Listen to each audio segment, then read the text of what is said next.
കർത്താവായ യേശുക്രിസ്തുവിന്റെ വിലയേറിയ നാമത്തിൽ സ്നേഹവന്ദനം. ഒന്നിച്ച് ഈ വിധത്തിൽ വീണ്ടും കൂടി വരുവാൻ ദൈവം അനുവദിച്ചതോർത്ത് ദൈവത്തിനും മഹത്വം കരയിട്ടുന്നു. നമ്മൾ തിരഞ്ഞെടുത്ത വിഷയം മനുഷ്യവർഗത്തോടുള്ള ബന്ധത്തിൽ ഭാവിയിൽ നടക്കുന്ന 3 ന്യായവിധികളെ കുറിച്ചാണ് 3 ആഴ്ചകളിൽ ധ്യാനിപ്പാനായിട്ട് നമ്മൾ തീരുമാനിച്ചത്. വളരെ പരിമിതമായ സമയത്തിൻ്റെ ഉള്ളിൽ ഓരോ ന്യായവിധിയുടെയും ഉദ്ദേശങ്ങളും അതിൻ്റെ വിശദീകരണങ്ങളും ആ പരിമിതമായ സമയത്തിൻ്റെ ഉള്ളിൽ കേൾക്കുന്നവർക്ക് ഗ്രഹിക്കത്തക്കവണ്ണം പറഞ്ഞു കൊടുപ്പാനാണ് കർത്താവിൽ ആശ്രയിച്ച് തീരുമാനിച്ച് നമ്മൾ നടത്തിക്കൊണ്ടിരിക്കുന്നത്. നമ്മൾ ഒരു കാര്യം വളരെ ഗൗരവമായി കണ്ടത്, മനുഷ്യൻ ആരുമായിക്കൊള്ളട്ടെ, അവൻ രക്ഷിക്കപ്പെട്ടവനോ രക്ഷിക്കപ്പെടാത്തവനോ ആയിക്കൊള്ളട്ടെ, മനുഷ്യനായി പിറന്ന എല്ലാവരും കർത്താവിനോട് കണക്ക് കൊടുക്കേണ്ടവരാണ്. നമ്മൾ കണ്ടു എബ്രായലേഖനം 9:27 it is appointed to man once to die and then judgment. ഒരിക്കല് മനുഷ്യന് മരണം ദൈവം നിയമിച്ചു, അതിൻ്റെ ശേഷം ന്യായവിധി ദൈവം നിയമിച്ചു. നമ്മൾ എബ്രായലേഖനത്തിൽ നിന്ന് വായിച്ചു, ഞാൻ അതൊന്നും ആവർത്തിക്കുന്നില്ല. അവൻ്റെ കണ്ണിന് മറിഞ്ഞിരിക്കുന്ന ഒരു സൃഷ്ടിയുമില്ല. അവനോടാണ് നമുക്ക് കാര്യമുള്ളത്. നമ്മൾ അവനോടാണ് കണക്ക് കൊടുക്കേണ്ടത്. ദൈവമാകാത്തതും തീയതുമായതൊക്കെ കണ്ടുകൊണ്ടിരിക്കുകയാണ്. ഏത് മനുഷ്യനും ഒരു ദിവസം ദൈവസന്നിൽ കണക്കുകൾ കൊടുത്തേ ഒക്കെയുള്ളൂ.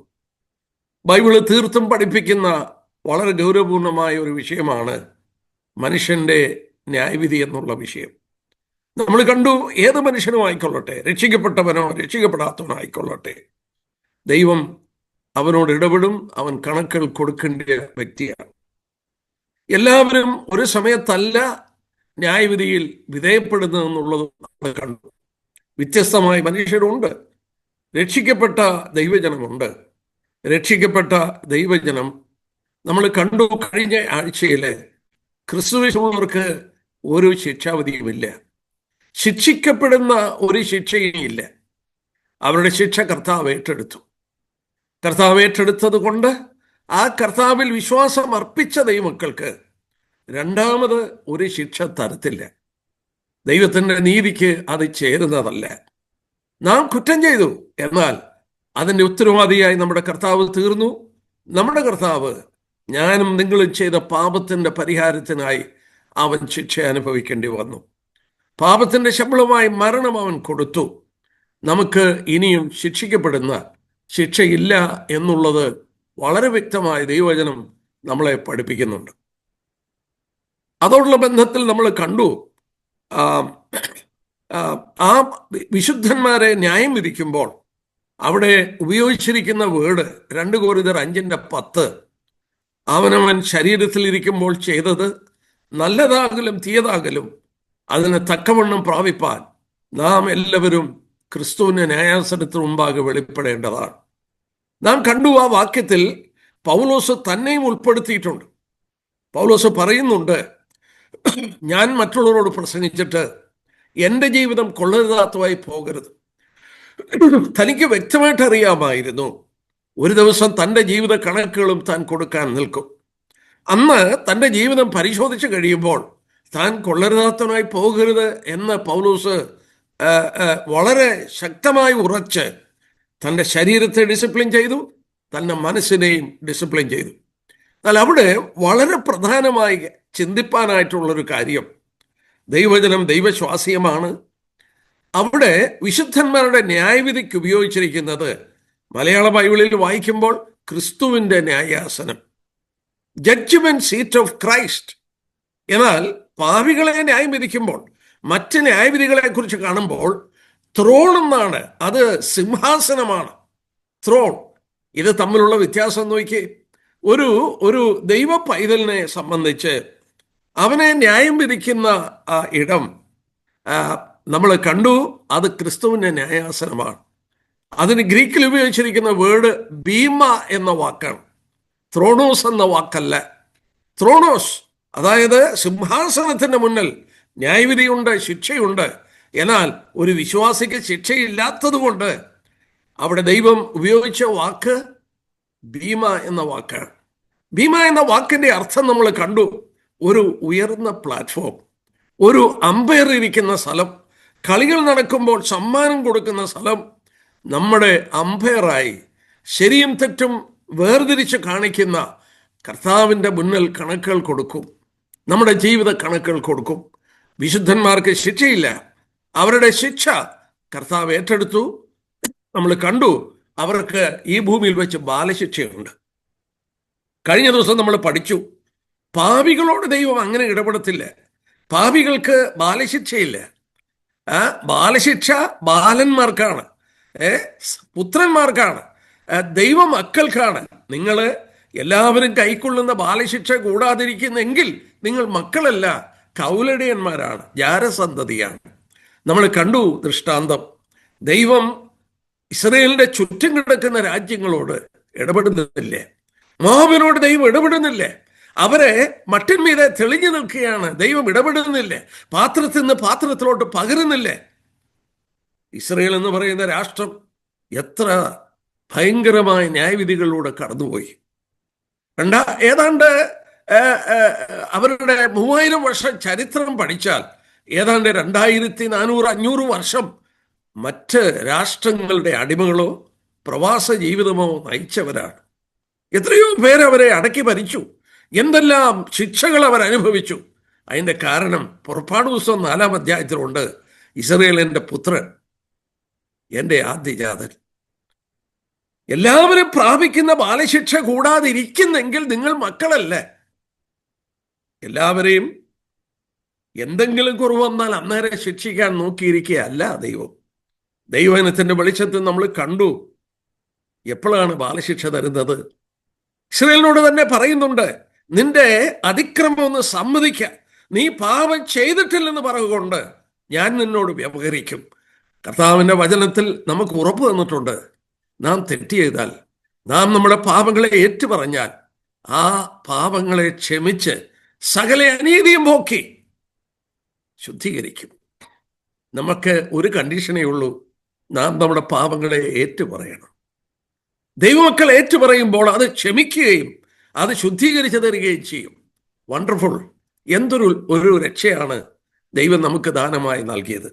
ഞാനത് എൻ്റെ ഡീറ്റെയിലിൽ പോകുന്നില്ല, ഇത്രയും പോലും പറയാനിരുന്നതല്ല. എന്തുകൊണ്ടോ പറയുവാൻ പ്രേരണ തോന്നി. അതിൻ്റെ വളരെ ഡീറ്റെയിൽ ഉണ്ട്. ഞാൻ ആ ഡീറ്റെയിൽ ആയിട്ട് എടുക്കാനായിട്ടൊന്നും നിവൃത്തിയില്ലല്ലോ. എന്നാൽ ഞാൻ ദൈവത്തെ സ്തുതിക്കുന്നു. പലർക്കും അത് അനുഗ്രഹമായി തീർന്നെന്ന് ഞാൻ കേൾക്കുകയുണ്ടായി. മാത്രമല്ല, ഒരു ഐഡിയ എന്താണെന്നുള്ളത് പറഞ്ഞു കൊടുക്കാൻ ദൈവം ഇടയാക്കിയതോർത്ത് നന്ദി പറയുന്നു. എന്നാൽ അടുത്ത 2 ന്യായവിധികൾ കൂടെ ഉണ്ട്. ഓരോ ദിവസം ഓരോന്ന് നമ്മൾ പരിശോധിക്കുകയാണ്. അത് രണ്ടും ത്രോണോസ് എന്ന വേർഡാണ് ഉപയോഗിച്ചിരിക്കുന്നത്, സിംഹാസനം. നമ്മുടെ കർത്താവ് ഏത് മനുഷ്യനെയും കണക്കുകൾ കൊടുക്കേണ്ടവനാണ് അവൻ. എന്നാൽ നമ്മൾ ഓർക്കണം, നമ്മുടെ കർത്താവ് ഇനിയും മടങ്ങി വരും. ഉൽപ്രാവണത്തിന്റെ ശേഷം ഈ ഭൂമിയിൽ തന്റെ രാജ്യം സ്ഥാപിക്കാൻ മടങ്ങി വരുമ്പോൾ ഇവിടെ കർത്താവ് ഒരു സിംഹാസനം സ്ഥാപിക്കും. നമുക്ക് അതിൻ്റെ അല്പം ചില കാര്യങ്ങൾ പരിശോധിക്കാം. അത് ഒരുപാട് സംശയങ്ങൾക്കും തെറ്റായ ഉപദേശങ്ങൾക്കും ഒക്കെ കാരണമായി തീർന്ന ഒരു ഭാഗമാണ്. ദൈവവചനം പഠിക്കുന്ന കഴിഞ്ഞ 50 വർഷത്തിലധികമായി പ്രവചന വിഷയങ്ങൾ ശ്രദ്ധിക്കുന്ന ഒരു വേദവിദ്യാർത്ഥിയാണ് ഞാൻ. പ്രവചന വിഷയങ്ങളിൽ വളരെ തൽപരനാണ് ഞാൻ. ഇതുള്ള ബന്ധത്തിൽ ഒരുപാട് ഗ്രന്ഥങ്ങൾ വായിക്കാറുണ്ട്. ഞാൻ ഈ ന്യായവിധിയുള്ള ബന്ധത്തിലൊക്കെ ശ്രദ്ധിച്ചപ്പോൾ എത്രയോ കൺഫ്യൂസ്ഡാണ് മനുഷ്യരെന്നുള്ളത് ഞാൻ കാണുകയുണ്ടായി. എത്രയോ കൺഫ്യൂസ്ഡ്, രണ്ടും ഒന്നാണെന്നും ഇതെന്താണ് വ്യത്യാസമെന്നൊന്നും അറിയാൻ വയ്യാതെ ഒരുപാട് പേരുണ്ട്. ഇവിടെ നമ്മൾ മത്തായിയുടെ സുവിശേഷം, ഞാൻ ആ ഭാഗങ്ങൾ വിശദീകരിച്ചെടുക്കാം. മത്തായിയുടെ സുവിശേഷം 25-ാം അധ്യായം എടുത്താട്ടെ. അവിടെ എപ്പോഴാണ് ഈ ന്യായവിധി നടക്കുന്നത് എന്നുള്ളത് വ്യക്തമായി ഓർപ്പിക്കുന്നുണ്ട്. മാത്യു ചാപ്റ്റർ 25, മത്തായി 25:31 തൊട്ടുള്ള വാക്യം ഞാൻ 1-2 വാക്യം വായിക്കാം, പിന്നീട് ആവശ്യമുള്ളത് പറഞ്ഞു പോകാം. മത്തായിയുടെ സുവിശേഷം 25:31 തൊട്ടുള്ള വാക്യം, മനുഷ്യപുത്രൻ തന്റെ തേജസ്സോടെ സകല വിശുദ്ധ ദൂതന്മാരുമായി വരുമ്പോൾ, വളരെ ക്ലിയറാണ്, അത് കർത്താവിൻ്റെ മഹത്വ പ്രത്യക്ഷതയാണ്, രഹസ്യപരമല്ല. രഹസ്യവരവിൽ തൻ്റെ സഭയെ അവൻ ചേർത്തു. നമ്മൾ തെസ്സലോനിക്ക ലേഖനത്തിൽ വായിക്കുന്നുണ്ട്. വളരെ പരിചയമുള്ളത് കൊണ്ട് ആ വാക്യങ്ങൾ ഞാൻ എടുക്കുന്നില്ല. കർത്താവ് ഇന്ന് പിതാവിൻ്റെ സന്നിധിയിലാണ്. കർത്താവ് താൻ ഗംഭീരനാദത്തോടും പ്രധാന ദൂതന്റെ ശബ്ദത്തോടും ദൈവത്തിന്റെ കാഹളത്തോടും കൂടെ സ്വർഗത്തിൽ നിന്ന് ഇറങ്ങി വരും. ഭൂമിയിലോട്ട് വരുന്നില്ല. ക്രിസ്തുവിൽ മരിച്ചവർ മുമ്പേ പുനരുത്ഥാനം പ്രാപിക്കും. ജീവനോടെ ശേഷിക്കുന്ന നാം രൂപാന്തരപ്പെട്ട് അവരോടൊത്ത് കർത്താവിനെ എതിരേൽപ്പാൻ മേഘങ്ങളിൽ എടുക്കപ്പെടും. We shall be caught up. നമ്മൾ എടുക്കപ്പെടും. ആ എടുക്കപ്പെടുമെന്നുള്ള ലാറ്റിൻ വേർഡ് റാപ്റ്റോ എന്ന വാക്കാണ്. റാപ്റ്റോ എന്ന വാക്കാണ്. റാപ്റ്റോ എന്ന വാക്കിൽ നിന്നാണ് ഇംഗ്ലീഷിൽ റാപ്ചർ എന്ന വാക്കുണ്ടായത്. ആ വാക്കിന്റെ അർത്ഥം എടുത്തുകൊള്ളപ്പെടും. അത് വിശുദ്ധന്മാരെ എടുത്തുകൊള്ളുന്നതാണ്. എന്തോ ഒരു അനുഗ്രഹിക്കപ്പെട്ട സംഭവമാണത്. അതല്ല ഇവിടെ പറയുന്നത്. എന്നാൽ ഇവിടെ പറയുന്നത് അത് കഴിഞ്ഞിട്ട് കർത്താവിൻ്റെ second phase of his second coming, തൻ്റെ രണ്ടാം വരവിൻ്റെ രണ്ടാം ഭാഗമാണ് ഈ പറയുന്നത്. ഇവിടെ പറയുന്നത് നോക്കിയാട്ടെ, മനുഷ്യപുത്രൻ തൻ്റെ തേജസ്സോടെ സകല വിശുദ്ധ ദൂതന്മാരുമായി വരുമ്പോൾ അവൻ തൻ്റെ തേജസ്സിന്റെ സിംഹാസനത്തിൽ ഇരിക്കും. അവൻ സകല ജാതികളെയും അവന്റെ മുന്നിൽ കൂട്ടും. എന്നിട്ട് ന്യായവിധി നടത്തുകയാണ്. ഇത് വളരെ വ്യക്തമായി അവിടെ എഴുതിയിട്ടുണ്ട്. കർത്താവിൻ്റെ മഹത്വ പ്രത്യക്ഷതയിൽ നടക്കുന്ന ന്യായവിധിയാണ്. നമ്മൾ അല്പം കൂടെ ഈ വിഷയം ഞാനൊന്ന് എടുത്തോട്ടെ. ഇവിടെ പറഞ്ഞപ്പോൾ കർത്താവ് തൻ്റെ സകല വിശുദ്ധ ദൂതന്മാരുമായി വരുമ്പോൾ നമ്മൾ സാധാരണ പറയുന്നൊരു വാക്കാണ് കർത്താവിൻ്റെ മഹത്വ പ്രത്യക്ഷതയാണ്. His glorious appearing. വിശുദ്ധന്മാർക്ക് വരുന്നത് രഹസ്യപരമാണ്. എന്നാൽ ഇത് സകല കണ്ണും അവനെ കാണത്തക്കവണ്ണം വെളിപാട് 1-ാം അധ്യായത്തിൽ വായിക്കുന്നു. ഇതാ അവൻ മേഘാരൂഢനായി വരുന്നു, ഏത് കണ്ണും അവനെ കുത്തിത്തുളച്ചവരും അവനെ കാണും, ഭൂമിയിലെ ഗോത്രങ്ങളൊക്കെയും അവനെ ചൊല്ലി വിലപിക്കും. മേഘാരൂഢനായി മടങ്ങി വരുന്ന കർത്താവ്, ഏത് കണ്ണും അവനെ കാണുന്ന ഒരു സന്ദർഭം നമ്മൾ ഓർക്കണം. ആ വരവ് മഹത്വ പ്രത്യക്ഷതയാണ്. അതിന് കൊടുത്തിരിക്കുന്ന പേര് തന്നെ മഹത്വ പ്രത്യക്ഷത എന്ന് പറഞ്ഞാൽ അവന്റെ മഹത്വവും പ്രതാപവും കാണിച്ചുകൊണ്ടാണ് മടങ്ങി വരുന്നത്. ഞാൻ അതോടുള്ള ബന്ധത്തിൽ വെളിപ്പാട് പുസ്തകം 1 എടുത്താട്ടെ, 19-ാം അധ്യായം. നമ്മൾ ഈ വിഷയം കഴിയുന്നതും വേഗത്തിൽ ഞാൻ പോകാം. അതിൻ്റെ ബാക്ക്ഗ്രൗണ്ട് പറയാതെ ഈ ന്യായവിധി ആർക്കാണ് എന്തിനാണെന്നുള്ളത് പറഞ്ഞു മനസ്സിലാക്കാൻ ബുദ്ധിമുട്ടാണ്. കാരണം ഇത് ക്രിസ്ത്യ സമൂഹത്തിൽ വളരെ തെറ്റായി ധരിക്കപ്പെട്ടതും ഞാൻ പറയാം. ചിലരൊക്കെ പ്രാർത്ഥിക്കുമ്പോൾ പറയാറുണ്ട്, നീ മഹത്വത്തിൽ പ്രത്യക്ഷപ്പെടുമ്പോൾ എന്നെ വലത്തുഭാഗത്ത് നിർത്തണം. സിൻസിയറായിട്ട് പ്രാർത്ഥിക്കുകയാണ്. നമ്മളെ വലത്തുഭാഗത്ത് നിർത്തില്ല. ഇവിടെയാണ് അത് സംഭവിക്കുന്നത്. നമുക്ക് നോക്കാം. എന്നാൽ റെവലേഷൻ ചാപ്റ്റർ 19 ഒന്ന് എടുത്താട്ടെ. ഈ കർത്താവിൻ്റെ മഹത്വ പ്രത്യക്ഷത അവിടെ പറയുമ്പോൾ മലയാള ഭാഷാന്തരത്തിൽ ഒരു ചെറിയ വാക്ക് വിട്ടുപോയി. റെവലേഷൻ ചാപ്റ്റർ 19, 19-ാം അധ്യായം, അതിൻ്റെ 11 തൊട്ടുള്ള വാക്യമാണ് നമ്മളിപ്പം ചിന്തിച്ച മഹത്വ പ്രത്യക്ഷത. ആ മഹത്വ പ്രത്യക്ഷ കർത്താവ് വരുമ്പോൾ മഹത്വ പ്രത്യക്ഷതയാണ്, അവൻ്റെ ഗ്ലോറിയസ് അപ്പിയറിംഗ് ആണ്. അവിടെ 14-ാം വാക്യത്തിൽ വായിക്കുന്നു, സ്വർഗത്തിലെ സൈന്യം നിർമ്മലവും ശുഭ്രവുമായ വിശേഷവസ്ത്രം ധരിച്ച് വെള്ളക്കുതിരപ്പുറത്ത് കയറി അവനെ അനുഗമിച്ചു. ഇംഗ്ലീഷ് ബൈബിൾ ഉള്ളവർ നോക്കുക, അവിടെ വായിക്കുന്നത് and the armies in heaven followed him. Armies ബഹുവചനമാണ്. സ്വർഗത്തിലെ സൈന്യങ്ങൾ അവനെ അണിനിരന്നു. അവള് ഒന്നിലധികം സൈന്യം അവന്റെ പുറകെ വരും. നമ്മുടെ കർത്താവ് ഒരു വെള്ളക്കുതിരപ്പുറത്ത് ജയാളിയായി മഹത്വ പ്രത്യക്ഷതയിൽ അവൻ മടങ്ങി വരുമ്പോൾ നമ്മൾ ആദ്യം ചിന്തിക്കണം, ഇവിടെ വായിച്ചതുപോലെ ഇവിടെ നമ്മൾ വായിച്ചു സകല വിശുദ്ധ ദൂതന്മാരുമായി. എൻ്റെ സഹോദരന്മാരെ, ആ വാക്കൊന്ന് നോക്കട്ടെ, സകല വിശുദ്ധ ദൂതന്മാരുമായി. 2 തെസ്സലോനിക്കർ 1:6 വായിക്കുന്നുണ്ട്. അവൻ വേണേ വായിക്കുന്നില്ല, കാരണം സമയമില്ല. ഞാൻ ആ വാക്യം പറഞ്ഞു പോകാം. 2 തെസ്സലോനിക്കർ 1:6 വായിക്കുന്നുണ്ട്, അവൻ ഈ ദൂതന്മാരുമായി കടന്നു വരും. കേട്ടോ, നമ്മളൊന്ന് ആലോചിച്ച് നോക്കിയാൽ സ്വർഗത്തിൽ എത്ര ദൂതന്മാരുണ്ട്? അവരുടെ എണ്ണം 10,000, 10,000, 1000, 1000. അങ്ങനെയാണ് റെവലേഷനെ വായിക്കുന്നത്. ദൂതന്മാരുടെ എണ്ണം 10,000, 10,000, 1000, 1000, അസംഖ്യമാണ്, എണ്ണാൻ സാധ്യമല്ല. 10,000 into 10,000. അവരെല്ലാം നമ്മളിവിടെ വായിക്കുന്നു, സകല വിശുദ്ധ ദൂതന്മാരും അവനെ അനുഗമിക്കും. അത് ഒരു കൂട്ടം സൈന്യമാണെന്ന് ചിന്തിക്കുക. പിന്നീട് നമ്മൾ യൂദായുടെ ലേഖനം 15-ാം വാക്യം നോക്കിയാട്ടെ. യൂദായുടെ ലേഖനം 15-ാമത്തെ വാക്യം അവിടെ വായിക്കുന്നുണ്ട്. ഇങ്ങനെയാണ് പറയുന്നത്. അവിടെ ഇതാ കർത്താവ് എല്ലാവരെയും വിധിപ്പാൻ അവർ അഭക്തിയോടെ ചെയ്ത ഭക്തിവിരുദ്ധമായ പ്രവൃത്തികൾ നിമിത്തം ഭക്തികെട്ട പാപികൾ തൻ്റെ നേരെ പറഞ്ഞ നിഷ്ഠൂരത സകല നിഷ്ഠൂരങ്ങളും നിമിത്തം ഭക്തി വിട്ടവരൊക്കെയും ബോധം വരുത്തുവാൻ 1000 വിശുദ്ധന്മാരോടുകൂടെ വന്നിരിക്കുന്നു. സകല വിശുദ്ധ ദൂതന്മാര് മാത്രമല്ല, 1000 വിശുദ്ധന്മാരോടുകൂടെ. 1 തെസ്സലോനിയർ 3:13 അതോടെ ചേർത്തൊന്ന് വായിച്ചേക്കാം. 1 തെസ്സലോനിയർ 3-ാം അധ്യായത്തിന്റെ 13-ാമത്തെ വാക്യം. 1 Thessalonians chapter 1 chapter 3 verses 13 അതിന്റെ 13-ാമത്തെ വാക്യം. ഇങ്ങനെ നമ്മുടെ കർത്താവായ യേശു തൻ്റെ സകല വിശുദ്ധന്മാരുമായി വരുന്ന പ്രത്യക്ഷതയിൽ, വണ്ടർഫുൾ, നമ്മുടെ കർത്താവ് തൻ്റെ വിശുദ്ധന്മാരോട് ഇവിടെ കയറി വരിക എന്ന് പറഞ്ഞപ്പോൾ നാം രൂപാന്തരപ്പെട്ട് സ്വർഗത്തിലേക്ക് കരേറിപ്പോയി. തൻ്റെ മഹത്വ പ്രത്യക്ഷതയിൽ അവൻ മുമ്പിൽ ഒരു വെള്ള കുതിരപ്പുറത്ത് മടങ്ങി വരുമ്പോൾ സ്വർഗത്തിലെ സൈന്യങ്ങൾ അവന്റെ പുറകിൽ അണിനിരന്നിട്ടുണ്ട്. സകല വിശുദ്ധ ദൂതന്മാരുണ്ട്, സകല വിശുദ്ധന്മാരും അവനെ അണിനിരക്കുന്നുണ്ട്. തീർന്നില്ലേ? വീണ്ടും നമ്മൾ വായിക്കുമ്പോൾ 2-3 വാക്യമുണ്ട്, അതിൽ ഒരെണ്ണമൊക്കെ വായിക്കുന്നുള്ളൂ. 2 തെസ്സലോനിയർ 1-ാം അധ്യായത്തിന്റെ 6-ാം വാക്യം നോക്കിക്കാട്ടെ.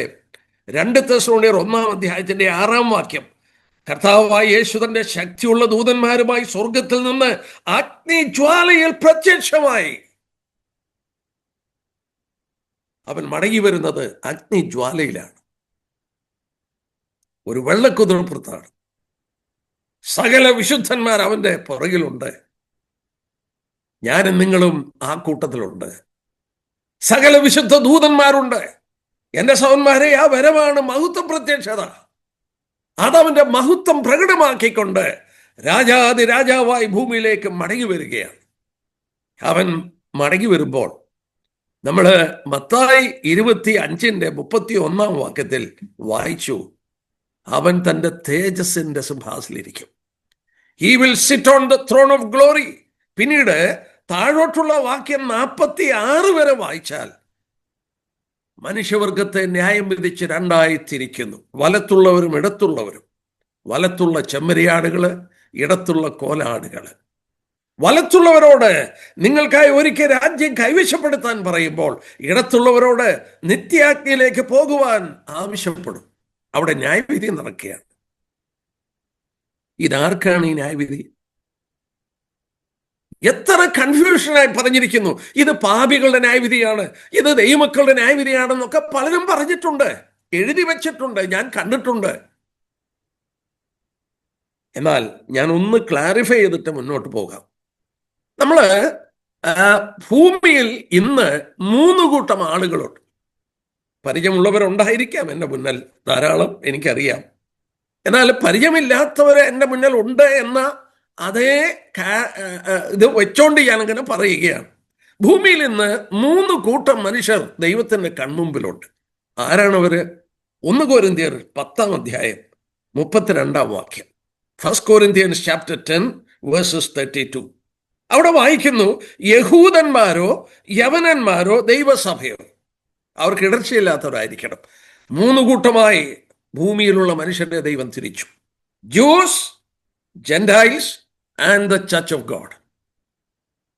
പഴയ നിയമകാലത്തില് അബ്രഹാമിനെ വേർതിരിച്ച് അവന്റെ സന്തതികളെ ഒരു രാഷ്ട്രമാക്കി തീർത്തു കഴിഞ്ഞപ്പോൾ ലോകത്തിൽ 2 കൂട്ടരേ ഉള്ളൂ. യഹൂദനും യഹൂദനല്ലാത്തവരായ അവർക്ക് കൊടുത്ത പേരാണ് ജാതികൾ. 2 കൂട്ടർ, യഹൂദനും ജാതികളും. എന്നാൽ നമുക്കറിയാം കർത്താവിൻ്റെ കാൽവറി ക്രൂശ് മരണം, കർത്താവ് പത്രോസിനോട് പറയുന്നുണ്ട്, ഞാൻ എൻ്റെ സഭയെ പണിയും. ചിലരുടെ ധാരണ പഴയ നിയമത്തിലെ സഭ പണിതുകൊണ്ടിരിക്കുകയാണെന്നാ. ഇല്ല, കർത്താവ് പറഞ്ഞ വാക്കെന്താണ്? I will build my church. ഞാൻ എൻ്റെ സഭയെ പണിയാൻ തുടങ്ങിയിട്ടില്ല. എന്താ കാരണം? സഭയുടെ പണി നടക്കണമെങ്കിൽ യേശുക്രിസ്തുവിന്റെ മരണ പുനരുത്ഥാനം നടന്നിരിക്കണം. ക്രിസ്തു മരിച്ചിരിക്കണം. ആ മരണ പുനരുത്ഥാനം നടക്കണം. സഭയുടെ അടിത്തറ അതാണ്. And the church is build on the foundation of his death and resurrection. അത് നടന്നിട്ടില്ലേ? അത് മുന്നിൽ കണ്ടുകൊണ്ടാണ് കർത്താവ് പറയുന്നത്, ഞാൻ എൻ്റെ സഭയെ പണിയും. പഴയ നിയമ സമാഗമന കൂടാരം നിങ്ങൾ പഠിക്കുമ്പോൾ എൻ്റെ മനസ്സിങ്ങനെ പലതിലും കടന്നു പോകുന്നു. അതുകൊണ്ട് മനസ്സിൽ വന്നുകൊണ്ട് അങ്ങ് ഓർപ്പിക്കുക. സമാഗമന കൂടാരം, ഞാൻ നിങ്ങളുടെ മധ്യത്തിൽ വസിപ്പാൻ നിങ്ങൾ എനിക്കൊരു ആലയം ഉണ്ടാക്കണം. ദൈവം വസിക്കുന്ന മന്ദിരമാണ് ടാബർനാക്കിൾ ഓർ സമാഗമന കൂടാരം. എങ്ങനെ ഉണ്ടാക്കണമെന്ന് പറഞ്ഞു. കതിരമരം കൊണ്ടുള്ള പലകള്, തങ്കം പൊതിഞ്ഞ് 2 കാലുകള്, അത് വെള്ളിക്കട്ടകളുടെ ഉള്ളിലോട്ട് കയറ്റി വെച്ച് ഒരു പലക മറ്റേ പലകയോട് ചേർത്ത് വെച്ച് 5 അന്താഴങ്ങൾ കൊണ്ടവ ബന്ധിച്ച് ഒരു ഭിത്തി പോലെ ആക്കിയെടുത്തിരിക്കുക. എൻ്റെ വിഷയം അതല്ലേ? ഈ പലകള്, ദൈവ നിവാസം, ദൈവം വസിക്കുന്ന ഈ പലകൾ നിൽക്കുന്നത് എവിടെയാണെന്നറിയാമോ? നേരെ നിൽക്കുകയാണ്. ആ പലകളല്ലെങ്കിൽ താഴെ കിടക്കുകയുള്ളൂ. ഈ പലകൾ നേരെ നിന്ന് അന്യോന്യ ബന്ധത്തിൽ അവ പരസ്പരം 5 കൂട്ടം അന്താഴങ്ങളിലൂടെ ആ റോഡിനാൽ ബന്ധിച്ചവ ഒറ്റ ഭിത്തി പോലെ നിൽക്കുകയാണ്. അവ നിൽക്കുന്നത് എവിടെയാണെന്നറിയാമോ? വെള്ളിച്ചൂട്ടില. എത്ര വെള്ളി ഉണ്ടെന്നറിയാമോ? അവിടെ പറഞ്ഞ കണക്കുകൾ കൂട്ടിയാൽ it is about 5 tons. 5 ton വെള്ളി ചുവടാണ്. വെള്ളിക്കട്ടകൾ ഇങ്ങനെ നിരത്തി വെച്ചിട്ട് അങ്ങോട്ടാണ് ഈ പലകളെ ഉറപ്പിച്ചിരിക്കുന്നത്. നിങ്ങൾക്കറിയാം, വെള്ളി എന്ന് ദൈവവചനത്തിൽ പറയുന്നത് വീണ്ടെടുപ്പിന്റെ ചിത്രമാണ്. യഹൂദന് 1/2 ശേക്കൽ വെള്ളി വീണ്ടെടുപ്പിലായി കൊടുക്കണം. വെള്ളി വീണ്ടെടുപ്പിന്റെ ചിത്രമാണ് ബൈബിളിൽ. മനുഷ്യനെ വിലയും ഒക്കെ കണക്കാക്കിയത് വെള്ളിയിലാണ്. നമ്മൾ ഓർക്കുക, ആ വെള്ളി ചുവടിലാണ് ദൈവത്തിൻ്റെ നിവാസമായ പഴയ നിയമ സമാഗമന കൂടാരം നിന്നത്. പുതിയ നിയമസഭ നിൽക്കുന്നത് ക്രിസ്തുവിൻ്റെ വീണ്ടെടുപ്പിലാണ്, അവൻ്റെ മരണപുനരുത്ഥാനത്തിലാണ്. ഞാൻ എൻ്റെ സഭയെ പണിയും. അത് നടന്നത് കർത്താവിൻ്റെ മരണപുനരുത്ഥാന ശേഷം പെന്തിക്കോസ് പെരുന്നാളിൽ പരിശുദ്ധാത്മാവ് ഇറങ്ങി വന്ന് സഭയുടെ പണി അങ്ങോട്ട് തുടങ്ങിയാണ്. So it was a different entity. പഴയ നിയമത്തിൽ കാണാത്ത ഒന്നാണ്. I will build. പണിയാൻ തുടങ്ങി. അതിൻ്റെ പണി പൂർത്തീകരിക്കും. അതിൻ്റെ പണി പൂർത്തീകരിക്കുമ്പോൾ ഈ 3 കൂട്ടത്തിൽ ഉള്ള യഹൂദൻ, യവനൻ, ദൈവസഭ, ഈ ദൈവസഭ ഇതിൻ്റെ പണി പൂർത്തീകരിക്കുമ്പോൾ മധ്യാകാശത്തിൽ കാഹളം ധ്വനിച്ച് അവരിവിടെ നിന്ന് മാറ്റപ്പെടും. അവരിവിടെ നിന്ന് മാറ്റപ്പെട്ട് കഴിയുമ്പോൾ അതിൻ്റെ പേരാണ് ഉൽപ്രാവണം. പിന്നീട് ഭൂമിയിൽ നടക്കുന്നത് മഹോപദ്രവ കാലഘട്ടമാണ്. ഉൽപ്രാവണത്താൽ സഭയെ മാറ്റും. എൻ്റെ മനസ്സ് പലതിലേക്ക് പോകുന്നു. നമ്മുടെ കർത്താവ് വാക്ക് പറഞ്ഞു, ഭൂമിയിലെങ്ങും വരുന്ന പരീക്ഷകാലത്ത് ഞാൻ നിന്നെ കാക്കും. തെസ്സലോനിക്ക ലേഖനത്തിൽ 1-ാം അധ്യായത്തിൽ വായിക്കുന്നുണ്ട്, വരാനിരിക്കുന്ന കോപത്തിൽ നമ്മളെ വിടുവിക്കുന്ന യേശു സ്വർഗത്തിൽ നിന്ന് വരുന്നത് നമ്മൾ കാത്തിരിക്കുന്നു. നമ്മളെ വിടുവിക്കും കർത്താവ്. ദൈവസഭയെ ഒരിക്കലും മഹോപദ്രവ കാലഘട്ടത്തിൽ വിടില്ല. അവരെ ഇവിടെ ഒന്നും മാറ്റും. കർത്താവ് പറഞ്ഞു, നോഹയുടെ കാലം പോലെ, ലോത്തിന്റെ കാലം പോലെ. നോഹ പെട്ടകത്തിൽ കടന്നു, ജലപ്രളയം വന്നു. ലോത്ത് സോദോം വിട്ടു, അവിടെ അഗ്നി ഇറങ്ങി വന്നു. എൻ്റെ സഹോദരി സഹോദരന്മാരെ, ഒരു വലഞ്ഞുപോയ നീതിമാൻ, ലോത്ത് വലഞ്ഞുപോയ നീതിമാനാണ്. ദൂതൻ കടന്നു എന്ന് പറഞ്ഞു, നീ ഇവിടെ നിന്ന് പോകുവോളം എനിക്കൊന്നും ചെയ്യാൻ കഴിയില്ല. ഒരു നീതിമാന്റെ സാന്നിധ്യം ദൈവത്തിന്റെ ന്യായവിധി ഇറങ്ങുന്നത് തടസ്സപ്പെടുത്തി. ഇവിടെ എത്രയോ ലക്ഷോപലക്ഷം വിശുദ്ധന്മാരുണ്ട്. അവരുടെ സാന്നിധ്യം, ദൈവിക ന്യായവിധി ഇവിടെ നടക്കാതെ ഈ ഭൂമിയെ സൂക്ഷിക്കുന്നു. അതുകൊണ്ടാണ് കർത്താവ് പറഞ്ഞത്, നിങ്ങൾ ഭൂമിയുടെ ഉപ്പാണ്. ആ ഉപ്പ് പ്രിസർവ് ചെയ്യുകയാണ്. നമ്മൾ രുചി കൊടുക്കുക മാത്രമല്ല, we preserve even the wicked people live here comfortably because we are here. നാം ഇവിടെ ഉള്ളത് കൊണ്ട് അവർ സുരക്ഷിതമായി ജീവിക്കുന്നു. നമ്മളെ ഇവിടെ നിന്ന് മാറ്റും. നമ്മളിവിടെ നിന്ന് മാറിക്കഴിഞ്ഞാൽ പിന്നീട് ഭൂമിയിൽ ശേഷിക്കുന്നത് 2 കൂട്ടരാണ്. എനിക്ക് എടുക്കണമെന്നുണ്ട്. എടുക്കാൻ നിവൃത്തിയില്ല. ദാനിയേലിന്റെ പുസ്തകം 9-ാം അധ്യായം 70 ആഴ്ചവട്ടത്തിന്റെ കണക്ക് നോക്കാട്ടെ. ആ 70 ആഴ്ചവട്ടം ദാനിയേലിനോട് ദൈവം പറയുന്നുണ്ട്. 9-ാം അധ്യായത്തിന്റെ 24-ാം വാക്യമാണെന്ന് പറയുന്നുണ്ട്, നിന്റെ ജനത്തിന്, വിശുദ്ധ നഗരത്തിന് 70 ആഴ്ചവട്ടം. It is for the Jewish people and the holy city Jerusalem, not for the church. സഭയ്ക്കല്ലേ. അതിൽ ശേഷിക്കുന്ന ഒരാഴ്ചവട്ടം, അതായത് 7 വർഷം മഹോദരവ കാലഘട്ടം, അത് സഭയ്ക്കല്ല. സഭ അതിനകത്തില്ല. നമ്മൾ അവിടെ ഇല്ല പ്രിയപ്പെട്ടവരെ, നമ്മൾ ഓർക്കണം. എന്നാൽ ഇന്ന് രക്ഷിക്കപ്പെടണമെങ്കിൽ ഈ വ്യത്യാസമില്ല യഹൂദനെന്നും യവനെന്നും. 1 കൊരിന്ത്യർ 12-ാം അധ്യായം നോക്കിക്കാട്ടെ. ഞാൻ അതോട് എടുത്തിട്ട് മുന്നോട്ട് പോകാം. 1 കൊരിന്ത്യർ 12-ാം അധ്യായം, 1 Corinthians chapter 12. അവിടെ നമ്മൾ ഇങ്ങനെയാണ് വായിക്കുന്നത്. 1 കൊരിന്ത്യർ 12-ാം അധ്യായത്തിന്റെ 13-ാം വാക്യം, യഹൂദന്മാരോ യവനന്മാരോ ദാസന്മാരോ സ്വതന്ത്രന്മാരോ നാം എല്ലാവരും ഏക ശരീരമാറുമാറ് ഒരേ ആത്മാവിനാൽ സ്നാനമേറ്റും എല്ലാവരും ഒരേ ആത്മാവിനെ പാനം ചെയ്ത് പിരിക്കുന്നു. ഒരു യഹൂദന് രക്ഷിക്കപ്പെടണോ? യേശുക്രിസ്തുവിൽ വിശ്വസിക്കണം. ഒരു ജാതി, ഒരു പുറജാതിക്കാരന് രക്ഷിക്കപ്പെടണോ? യേശുക്രിസ്തുവിൽ വിശ്വസിക്കണം. ഇന്ന് അവർ തമ്മിൽ വ്യത്യാസമില്ല. രക്ഷിക്കപ്പെട്ട യഹൂദനും രക്ഷിക്കപ്പെട്ട പുറജാതിക്കാരനെയും ആത്മസ്നാനത്താൽ ഒന്നാക്കി മാറ്റി ക്രിസ്തുവിന്റെ ശരീരമാക്കി. സഭയെന്ന് പറയുന്നത് ക്രിസ്തുവിന്റെ മാർമിക ശരീരമാണ്. ആ ശരീരം ശിരസ്സിനോട് ബന്ധപ്പെട്ടിരിക്കുന്നു ആത്മസ്നാനത്താൽ. എന്തൊരു വണ്ടർഫുൾ ട്രൂത്താണ് അവിടെ. അവൻ സ്വർഗത്തിലാണ്. ആ സ്വർഗീയ കർത്താവുമായിട്ട് നാം ബന്ധപ്പെട്ടിരിക്കുന്നു. നമ്മളെ നിയന്ത്രിക്കുന്നത് ആ സ്വർഗീയ ശിരസ്സാണ്. നാം സ്വർഗീയ ജനമാണ്, സ്വർഗീയ പൗരന്മാരാണ്. സ്വർഗത്തിന്റെ നമ്മളെ അനുഗ്രഹിച്ചിരിക്കുന്നത് സ്വർഗീയ അനുഗ്രഹത്താലാണ്. We are a heavenly people, heavenly citizens. Yes, ഈ ആത്മസ്നാനം ജാതി മത വർഗ വ്യത്യാസമില്ല, ക്രിസ്തുവിന്റെ ശരീരമായി മാറുന്നു. എന്നാൽ നമ്മൾ ഓർത്തുകൊണ്ടിരുന്നു ഈ 3 കൂട്ടർ നമ്മൾ കണ്ടു. യഹൂദന് 1 കൊരിന്ത്യർ 10:32 വായിച്ചു, യഹൂദന് യവനന് ദൈവസഭ. മധ്യാകാശത്തിൽ കാഹളം ധ്വനിക്കുമ്പോൾ ഉൽപ്രാവണത്തിൽ ദൈവസഭ അങ്ങ് മാറ്റപ്പെടും. പിന്നെ ഈ ഭൂമിയിൽ ജീവിക്കുന്നത് യഹൂദന്മാരുമുണ്ട് യവനന്മാരുമുണ്ട്, യഹൂദനല്ലാത്തവരുണ്ട്. നമ്മുടെ കർത്താവ് മടങ്ങി വരുമ്പോൾ കർത്താവിനോട് കൂടെ സഭ മടങ്ങി വരും. നമ്മളത് കണ്ടു. സകല വിശുദ്ധന്മാരും അവനോട് കൂടെ വരും. ഈ ഭൂമിയിൽ ജീവിച്ചിരിക്കുന്ന മനുഷ്യരെ കർത്താവ് രാജ്യം സ്ഥാപിക്കാൻ വരികയാണ്. 1000 ആണ്ട് വാഴ്ച. നമ്മളത് വെളിപ്പാട് ദിവസം 20-ാം അധ്യായത്തിലേ വായിക്കുന്നുള്ളൂ.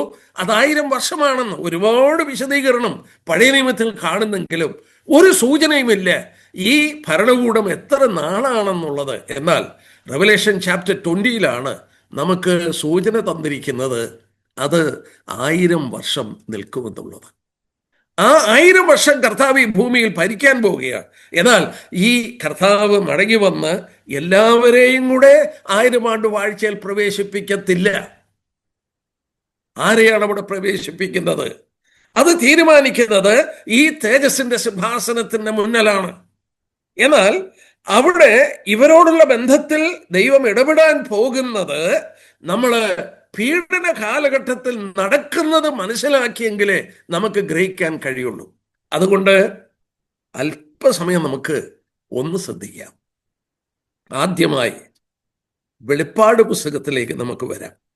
നമ്മുടെ ഓർക്കണം, പ്രവചനത്തിന്റെ ക്യാപ് സ്റ്റോൺ, എല്ലാം പറഞ്ഞതിൻ്റെ ക്യാപ് സ്റ്റോൺ, ആ അടുക്കി കൊണ്ടുവന്ന് ആ ക്യാപ് സ്റ്റോൺ വെച്ച് കഴിയുമ്പോൾ എല്ലാം പെർഫെക്റ്റ് ആണ്. നമുക്ക് പൂർണ്ണമായ പ്രൊഫറ്റിക്കൽ ട്രൂത്ത്സിന്റെ റെവലേഷൻ കിട്ടുന്നത് കർത്താവ് ഈ പുസ്തകം നമുക്ക് തന്നപ്പോഴാണ്. എന്നാൽ ഇത് അനേകർക്ക് അടഞ്ഞിരിക്കുന്ന ഒരു ഗ്രന്ഥമാണ്.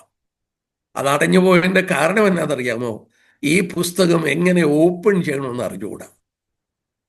ഈ പുസ്തകം ഓപ്പൺ ചെയ്യാനായിട്ട് ഒരു കീ ഉണ്ട്, ഒരു താക്കോലുണ്ട്. ആ താക്കോല് കർത്താവ് തന്നിട്ടുണ്ട്. എന്താണ് ആ താക്കോല്? നോക്കിക്കാട്ടെ. ഈ പുസ്തകം എങ്ങനെ വേർതിരിക്കണമെന്ന് കർത്താവ് പഠിപ്പിച്ചിട്ടുണ്ട്. അത് പഠിക്കാതെ മനസ്സിലാക്കാതെ ഒരിക്കലും ആ ഗ്രന്ഥം പഠിക്കാൻ ബുദ്ധിമുട്ടാണ്. നമ്മൾ ഓർക്കണം, തിമോത്തിയോസിനോട് പൗലോസ് പറഞ്ഞു, ദൈവഭക്തിക്കൊത്തവണ്ണം അഭ്യാസം ചെയ്യുക, ഇംഗ്ലീഷിൽ എങ്ങനെയാ വായിക്കുന്നത്? Rightly divide the word of truth. ദൈവജനത്തെ ശരിയായി ഭാഗിക്കണം. കൊള്ളാവുന്ന ദൈവദാസൻ ആരാണ്? ദൈവജനത്തെ യഥാർത്ഥമായി ഭാഗിച്ചുകൊണ്ട് rightly divide the word of truth, അവനാണ് ദൈവത്തിന് കൊള്ളാവുന്ന ദൈവദാസൻ. ഈ പുസ്തകം എങ്ങനെ ഭാഗിക്കണമെന്നുള്ളത് നമ്മൾ ഗ്രഹിക്കണം. അതിൻ്റെ കീ 1-ാം അധ്യായത്തിൻ്റെ 19-ാം വാക്യമാണ്. ഈ പുസ്തകം 3ആയി തിരിച്ചിട്ടുണ്ട്. ഞാൻ 1-2 മിനിറ്റ് കൊണ്ട് അത് പറഞ്ഞു നിർത്തട്ടെ. ഈ പുസ്തകം അടഞ്ഞിരിക്കുകയാണ്. എൻ്റെ പ്രിയപ്പെട്ടവരെ, ബൈബിളിൽ ഏത് ഭാഗം വായിച്ചാലും അനുഗ്രഹമുണ്ടെങ്കിലും ഈ പുസ്തകത്തിൽ പറഞ്ഞിരിക്കുന്നുണ്ട്, ഇത് കേൾക്കുന്നവനും പ്രമാണിക്കുന്നവനും എല്ലാം എന്താണ്? ഭാഗ്യവാനാണ്. ഇതിൻ്റെ ആരംഭത്തിൽ തന്നെ ഒരു ബ്ലെസ്സിങ് പറഞ്ഞിട്ടുണ്ട്.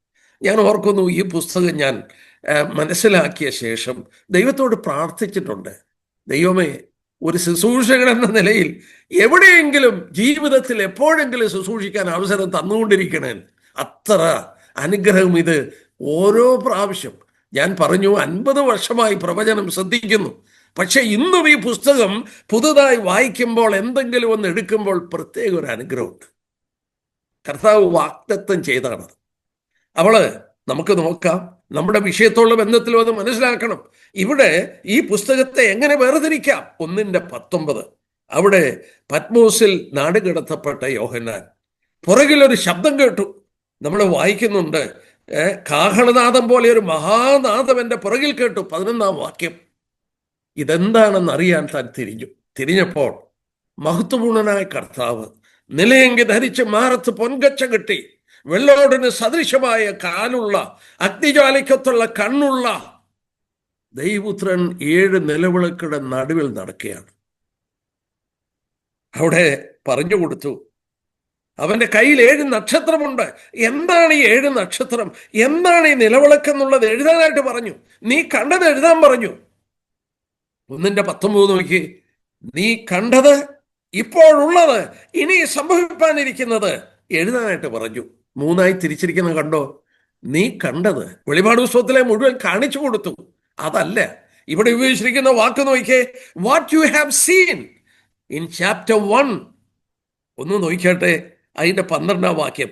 എന്നോട് സംസാരിച്ച നാദം എന്തെന്ന് കാണുവാൻ ഞാൻ തിരിഞ്ഞപ്പോൾ അതിൻ്റെ നടുവിൽ നിലയെങ്കി ധരിച്ച മാറത്ത് പൊൻകച്ച കെട്ടിയ മനുഷ്യപുത്രനോട് സദൃശനായവനെ കണ്ടു. 17-ാം വാക്യം. അവനെ കണ്ടിട്ട് നീ കണ്ടത് എഴുതാൻ പറഞ്ഞു. കാണാൻ പോകുന്നതല്ല, കണ്ടത്. 1-ാം അധ്യായത്തിൽ കണ്ടത് രേഖപ്പെടുത്തി. What he has seen. 3-ാമത്തെ ഡിവിഷൻ എടുക്കുക. അപ്പൊ 2-ാമത്തേത് മനസ്സിലാക്കാൻ എളുപ്പമാണ്. 3-ാമത്തെ ഡിവിഷൻ എന്താണ്? അവിടെ വായിക്കുന്നുണ്ട്, 3-ാമത്തെ ഡിവിഷൻ ഇനി സംഭവിപ്പാനിരിക്കുന്നത്. 4-ാം അധ്യായം എടുത്താട്ടെ. 4-ാം അധ്യായം അതിൻ്റെ 1-ാം വാക്യം.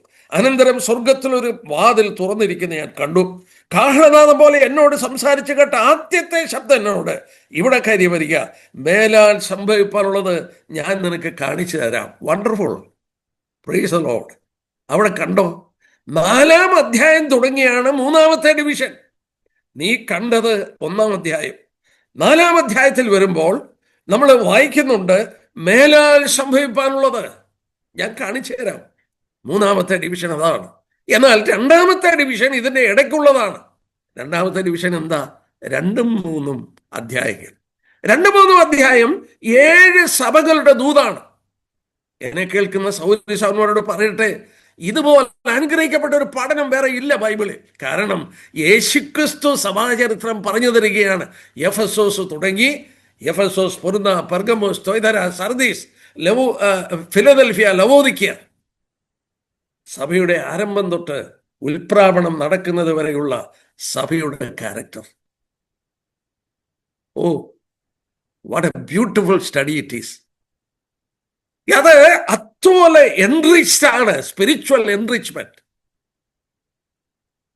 ഓരോ സഭയുടെ ദൂത് ആരംഭിക്കുമ്പോൾ ആ സഭയ്ക്ക് എഴുതുകയാണ്. എഫെസോസ് സഭയുടെ ദൂതൻ എഴുതുക. അത് അവസാനിക്കുന്നത് എങ്ങനെ? ആത്മാവ് സഭകളോട്, ബഹുവചനമാ, സഭകളോട് പറയുന്നത് എന്തെന്ന് ചെവിയുള്ള കേൾക്കട്ടെ. ഓരോ സഭയുടെ ദൂതും സർവ്വലോക സഭയോട് സംസാരിക്കുന്നു. വീണ്ടും അത് അപഗ്രഥിക്കുമ്പോൾ കർത്താവിൻ്റെ വരവ് വരെ 4 സഭകളുണ്ടായിരിക്കും. ഞാൻ അതിൻ്റെ ഡീറ്റെയിലോട്ട് ഇപ്പം പോകുന്നില്ല. എനിക്ക് പറയാനുള്ളത്, വെളിപാട് പുസ്തകത്തെ 3ആയി തിരിച്ചിട്ടുണ്ട്. നീ കണ്ടത് 1-ാം അധ്യായം, ഇപ്പോഴുള്ളത് സഭായുഗം 2-3 അധ്യായം, 4-ാം അധ്യായം തുടങ്ങി സഭായുഗം കഴിഞ്ഞ് നടക്കുന്ന കാര്യങ്ങൾ പറയുകയാണ്. സഭായുഗം കഴിഞ്ഞ് നടക്കുന്ന കാര്യം നമ്മൾ ശ്രദ്ധിക്കുകയാണ്. അതായത് ഉൽപ്രാവണം കഴിഞ്ഞു, കർത്താവ് അത് കഴിഞ്ഞ് 7 വർഷം കഴിയുമ്പോൾ മടങ്ങി വരുന്നു. ഈ മടങ്ങി വന്ന് തേജസ്സിന്റെ സിംഹാസനത്തിലിരിക്കുമ്പോൾ ആരെയാണ് ന്യായം വിധിക്കുന്നത്, എന്താണ് ന്യായവിധിയുടെ ആധാരമെന്നൊക്കെ നമ്മൾ നോക്കാൻ പോവുകയാണ്. ഇവിടെ നോക്കിയാട്ടെ, സിമ്പിളായിട്ട് ഞാൻ പറയാം. ഉൽപ്രാവണം നടന്നപ്പോൾ എല്ലാ ദൈവമക്കളും മാറ്റപ്പെട്ടു. രക്ഷിക്കപ്പെട്ട എല്ലാവരും പോയി. ദൈവത്തിന്റെ ദാസന്മാരെന്ന് പറയുന്ന എല്ലാവരും ഇവിടെ നിന്ന് പോയി. പിന്നെ ഭൂമിയിൽ ശേഷിച്ചിരിക്കുന്ന രക്ഷിക്കപ്പെടാത്തവരേ ഉള്ളൂ. ഉൽപ്രാവണത്താൽ എല്ലാ രക്ഷിക്കപ്പെട്ടവരും പോയി.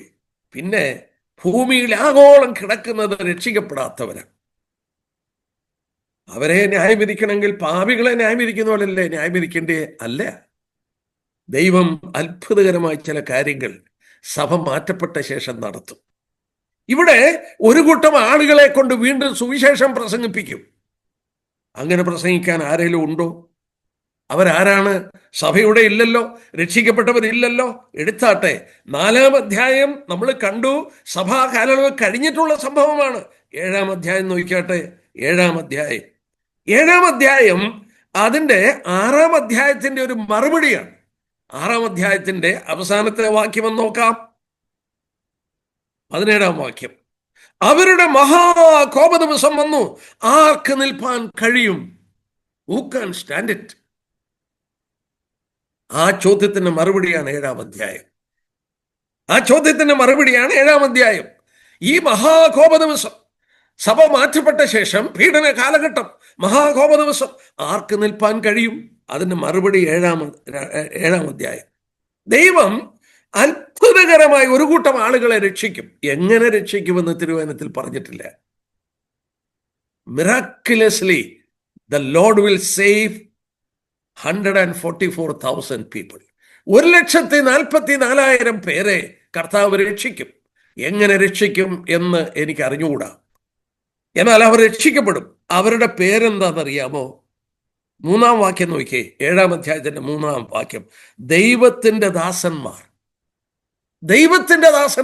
ഇന്ന് ദൈവത്തിന്റെ ദാസന്മാര് സഭയാണ്. എന്നാൽ അന്ന് ദൈവത്തിന്റെ ദാസന്മാരെന്ന് പറയുന്നത് ഈ മുദ്രയിട്ട് വേർതിരിക്കപ്പെട്ടവരാണ്. അവർക്ക് മുദ്ര കൊടുക്കും. എന്തിനാ ദൈവം മുദ്ര കൊടുക്കുന്നേ?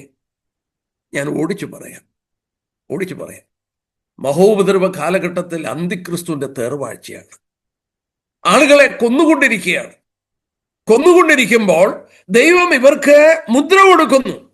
ഉൽപ്പത്തി 4:15 കായീന് ഒരു മുദ്ര കൊടുത്തു. എന്തിനാ ദൈവം കായീന് മുദ്ര കൊടുത്തത്? ഉൽപ്പത്തി 4:15 എന്താ വായിക്കുന്നത്? അവനെ കാണുന്നവർ അവനെ കൊല്ലാതിരിക്കാൻ ദൈവം ഒരു മുദ്ര കൊടുത്തു. വേറൊരു വാക്യം കാണിക്കാം. നമ്മള് എസെക്കിയേലിന്റെ പ്രവചനം 9-ാം അധ്യായം എടുത്തേ. ഈ മുദ്ര എന്തിനാണെന്നുള്ളത് നമ്മൾ നോക്കാൻ പോവുകയാണ്. എസെക്കിയേൽ പ്രവചനം 9-ാമത്തെ അധ്യായം. അതായത് യെരൂശലേം വളരെ പാപത്തിൽ പതിച്ചു.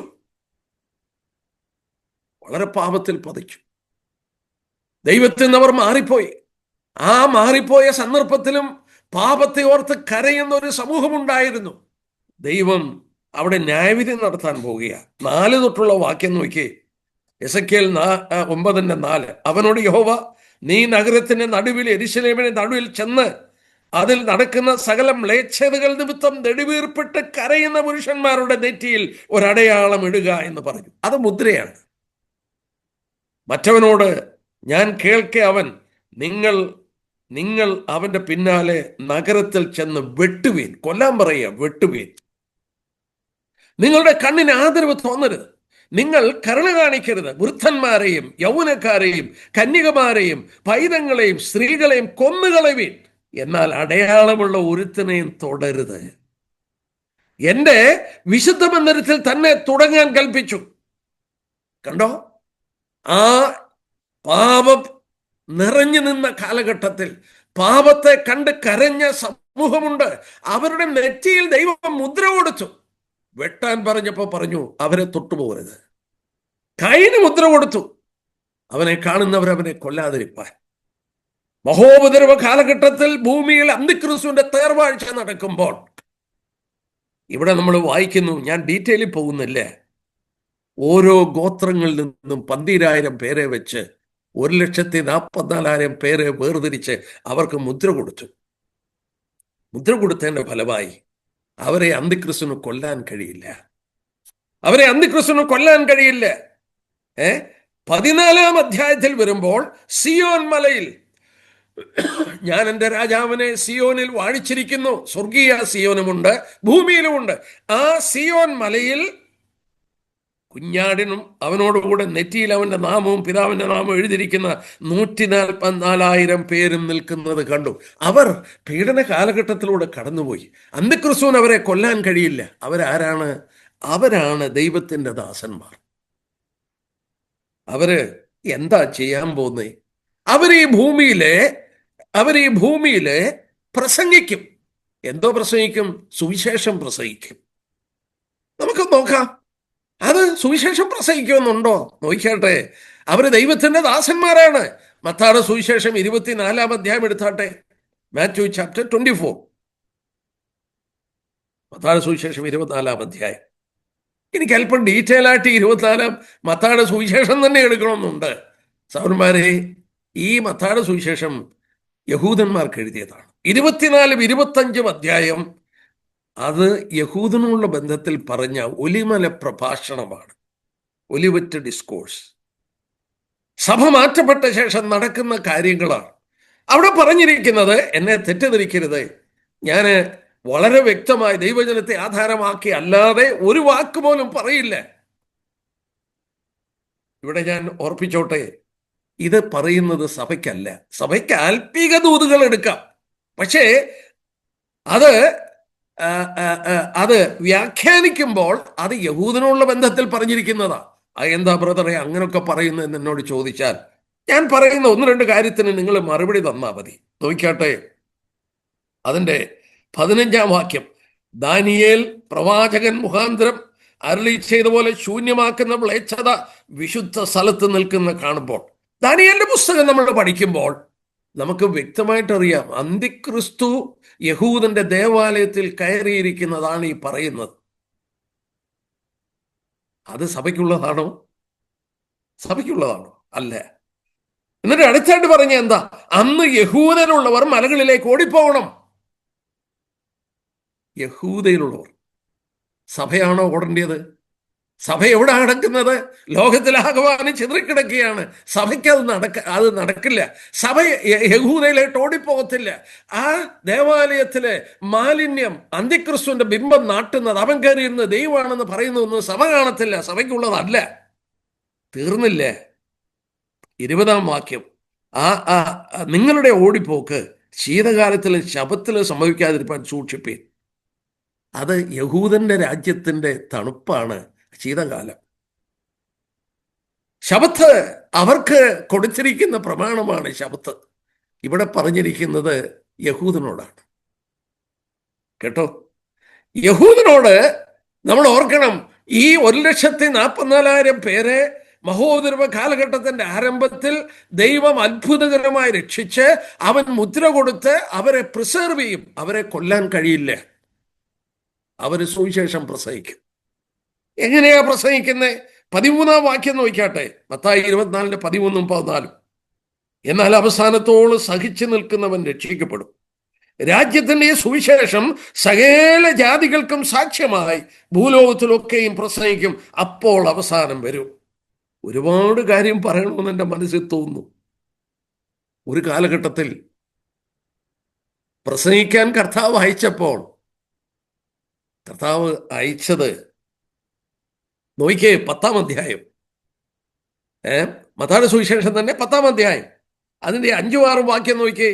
മത്തായി 10-ന്റെ 5-6 വാക്യം. ഈ 12 പേരെയും യേശു അയക്കുമ്പോൾ അവരോട് ആജ്ഞാപിച്ചെന്നാൽ, ജാതികളുടെ അടുക്കൽ പോകാതെയും ശമര്യരുടെ പട്ടണത്തിൽ കടക്കാതെയും ഇസ്രായേൽ ഗൃഹത്തിലെ കാണാതെ പോയ ആടുകളുടെ അടുക്കൽ തന്നെ ചെല്ലുവിൻ. നിങ്ങൾ ജാതികളുടെ അടുക്കൽ പോയി പ്രസംഗിക്കരുത്. യഹൂദനോട് മാത്രം ശുശ്രൂഷയ്ക്ക് അയച്ചു. 15-ാം അധ്യായം നോക്കിയാട്ടെ, അതിൻ്റെ 24-ാമത്തെ വാക്യം. 15-ാം അധ്യായത്തിന്റെ 24-ാമത്തെ വാക്യം.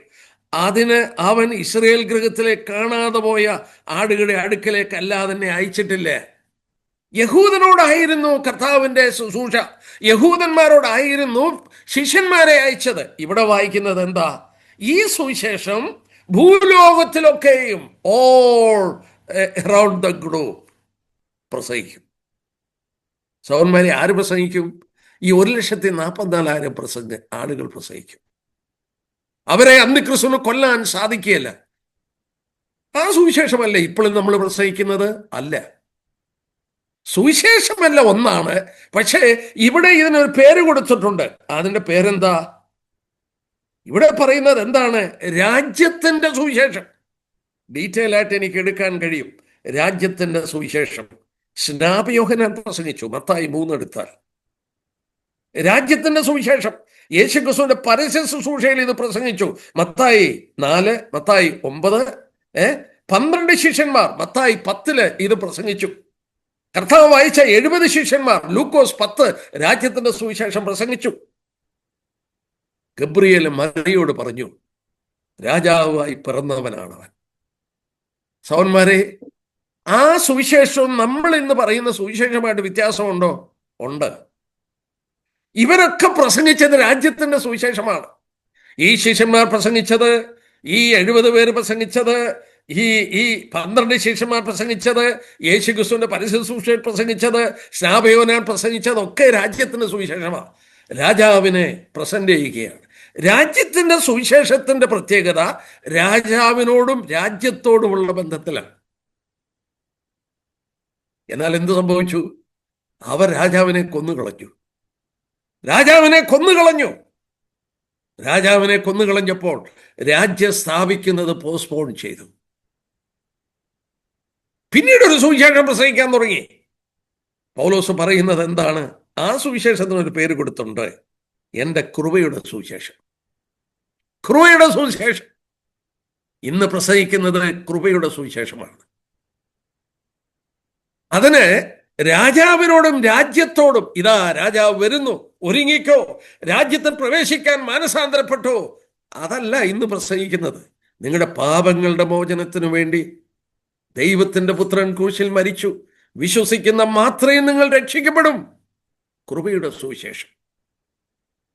ഇതിന്റെ വ്യത്യാസം ദൈവമക്കൾ മനസ്സിലാക്കണം. പലർക്കും ഇതിന്റെ വ്യത്യാസം അറിയില്ല. എന്നാൽ ഒരു കാര്യം കൂടെ ഞാൻ പറയട്ടെ. ആ സുവിശേഷവും ഈ രാജ്യത്തിന്റെ സുവിശേഷം ഇന്ന് പ്രസംഗിക്കുന്ന സുവിശേഷമായിട്ടുള്ള വ്യത്യാസം എന്നാ? വ്യത്യാസമുണ്ട്.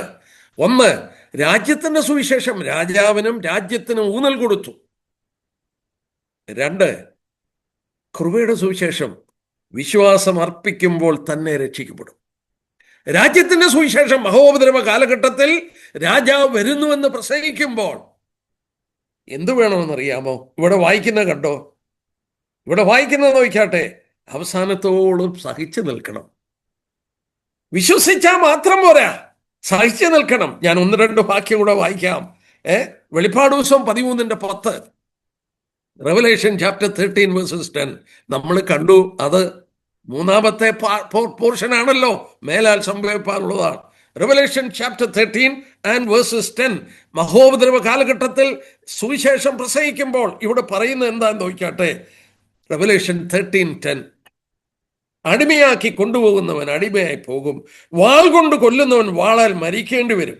ഇവിടെ വിശുദ്ധന്മാരുടെ സഹിഷ്ണുതയും വിശ്വാസം കൊണ്ട് ആവശ്യം. കർത്താവ് മടങ്ങി വരും, രാജ്യം സ്ഥാപിക്കും. കർത്താവിനെ വിശ്വാസം അർപ്പിക്കുക മാത്രമല്ല, അവസാനം വരെ സഹിച്ചു നിൽക്കണം. ഒരു വാക്യം കൂടെ വായിക്കാം. വെളിപ്പാട് ദിവസം തന്നെ 14:12 നോക്കാട്ടെ. വെളിപ്പാട് ദിവസം 14:12, 14-ാം അധ്യായത്തിന്റെ 12-ാം വാക്യം. ദൈവകൽപ്പനയും യേശുവിലുള്ള വിശ്വാസം കാത്തുകൊള്ളുന്ന വിശുദ്ധന്മാരുടെ സഹിഷ്ണുത കൊണ്ട് ഇവിടെ ആവശ്യം. മഹോപദ്രവ കാലഘട്ടത്തിൽ യേശുക്രിസ്തുവിൽ വിശ്വസിച്ചവരുടെ സഹിഷ്ണുത ആവശ്യമാണ്. രാജാവും മടങ്ങി വരുന്നത് വരെ സഹിഷ്ണുത ആവശ്യമാണ്. സഹോദരന്മാരെ, ഞാൻ ഇങ്ങനെ പറയട്ടെ, അന്തിക്രിസ്തു വാഴുകയാണ്. ബൈബിളിന്റെ മറ്റു ഭാഗങ്ങൾ പഠിപ്പിക്കുന്നു അന്തിക്രിസ്തുവിന്റെ മുദ്രയുള്ളവർക്ക് വിൽക്കാനും വാങ്ങാനും ഒക്കെയുണ്ട്. ഞാനൊരു ഡയബറ്റിക് പേഷ്യൻ്റാണ്. എൻ്റെ വീട്ടിൽ മരുന്ന് വേണം, എൻ്റെ കുഞ്ഞുങ്ങൾക്ക് പാല് വേണം, കടയിൽ ചെന്ന് പാല് മേടിക്കണം, മരുന്ന് മേടിക്കണം. അവൻ്റെ മുദ്രയുള്ളവർക്ക് വിൽക്കാനും വാങ്ങാനും ഒക്കെ ഉള്ളൂ. എന്നാൽ അവൻ്റെ മുദ്രയേറ്റാലോ? വെളിപാട് പുസ്തകം 14-ാം അധ്യായത്തിൽ എന്താ പറയുന്നത്? 14:9 തൊട്ട് അന്തിക്രിസ്തുവിന്റെ മുദ്രയേൽക്കുകയോ അവനെ വണങ്ങുകയോ ചെയ്യുന്നവൻ രാപ്പകൽ ദണ്ഡനം സഹിക്കും അഗ്നിഗന്ധകത്തിൽ, അവന് രക്ഷയില്ല. അപ്പോൾ ഇതറിയാം, അവൻ എന്ത് ചെയ്യണം? സഹിക്കണം. ഇവിടെ വിശുദ്ധന്മാരുടെ സഹിഷ്ണുതയും വിശ്വാസം കൊണ്ട് ആവശ്യം. ഒരുപാട് പേര് മരിക്കും, ഒരുപാട് പേരെ കൊല്ലും, എണ്ണിക്കൂടാത്തൊരു പുരുഷാരം മരിക്കും. ഞാൻ എഴുതി ഒക്കെ വെച്ചിട്ടുണ്ട്, അത് എഴുതി വെച്ചിട്ടുണ്ട്. അതിൻ്റെ വാക്യങ്ങളൊക്കെ ഞാൻ എടുക്കുന്നില്ല. ഇവിടെ നമ്മുടെ വിഷയത്തിൽ ഉള്ള സമയം കൊണ്ട് ഒതുങ്ങി നിന്ന് നോക്കാം. ഇവിടെ നോക്കുക, രാജ്യത്തിൻ്റെ സുവിശേഷം വീണ്ടും പ്രസംഗിക്കും. ഒരിക്കൽ കർത്താവ് ഈ ഭൂമിയിലായിരുന്നപ്പോൾ പ്രസംഗിച്ച സുവിശേഷം സഭ മാറ്റപ്പെട്ട ശേഷം വീണ്ടും ഈ ഭൂമിയിൽ പ്രസംഗിക്കപ്പെടും.